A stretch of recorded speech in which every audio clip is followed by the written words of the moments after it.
ఉదయనిధి స్టాలిన్ మీదన విజయ్కి అంత కోపం ఎందుకు వచ్చింది? అలాగే అనేక మంది నాయకులు మండిపడుతున్నారు కానీ అసలు అర్థాన్ని ఎక్స్‌ప్లెయిన్ చేయకపోవడం వల్లనే ఉదయనిధి స్టాలిన్‌కి వెంటనే బెయిల్ వచ్చింది. అదే అరెస్ట్ చెయ్యొద్దని కోర్టు ఆదేశం వచ్చింది. అక్కడ జరిగినటువంటి దాంట్లో ఇప్పుడు మనం కూడా మాటలు విన్నప్పుడు ఎక్కడ అతను ఏం లేదు కింద నుంచి వీళ్ళు అతనికి చాలా ప్రాబ్లమ్స్ ఉన్నాయి అన్నప్పుడు త్రిష అన్నటువంటి కేకలు వినిపించినాయి. దాంట్లో తమిళ్లో అతను మాట్లాడిందే ఉంది. అయితే అసలు తమిళ అర్థం అన్నటువంటిది అక్కడ కారణమైంది. ఆ పదం అసభ్యకరం, అసహ్యకరంలోకెల్లా అసహ్యకరమైనటువంటి కారుకూత. ఒక ప్రధాన ప్రతిపక్ష నాయకుడు, భవిష్యత్ ముఖ్యమంత్రి అభ్యర్థి అయినటువంటోడు ఇంత నీచంగా మాట్లాడతాడా అంటూ అన్నామలై అన్నటువంటి నేపథ్యంలో ఏంటన్నది ఆ బయటలో ఏం మాట్లాడాడు అన్నది మళ్ళీ చూసినా కూడా అది అర్థం కాదు. అయితే కింద వాళ్ళు మాట్లాడిన మాటకి అతను చెప్పిన డబుల్ మీనింగే అసలు కారణం. ఇది తమిళ్ తెలిసినటువంటి ఒక మిత్రుడు చెప్తున్నటువంటి లెక్క. ఏంటయ్యా అతను మాట్లాడినటువంటి కింద వాళ్ళు అక్కడ నీళ్ళకి సంబంధించి కావేరీ జలాలు రాకపోవడం అన్నటువంటి అంశం మీదన మీటింగు, 5-6 జిల్లాలకు సంబంధించిన మీటింగ్. వాళ్ళు నీళ్లు రావట్లేదు అన్నటువంటిది, నీళ్ల సమస్య అట్లాగే ఉంది అంటే ఆయనకి చాలా సమస్యలు ఉన్నాయి. మనకి నీళ్లు రావట్లేదేమో కానీ త్రిష దగ్గరన నీళ్లు వస్తాయి అంటే ఏంటి? ఇక ఆ బూతు పదాన్ని అర్థం చేసుకోవచ్చు.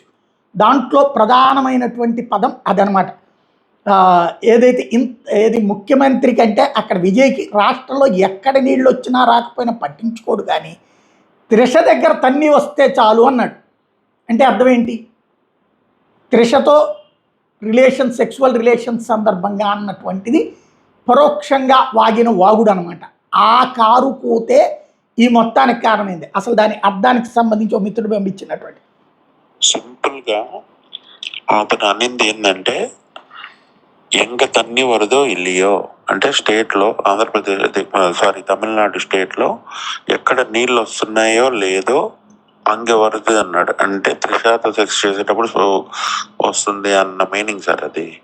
ఎంగ తన్ని వరదో ఇల్లియో అంటే ఎక్కడ వస్తుందో లేదో కానీ త్రిష దగ్గర వస్తుంది అంటే త్రిష దగ్గర ఏమొస్తుంది సెక్స్ చేసేటప్పుడు స్పర్ముని అలా మాట్లాడాడు అనమాట. ఈ తన్నిని ఆ తన్నిని కలిపి చెప్పాడు.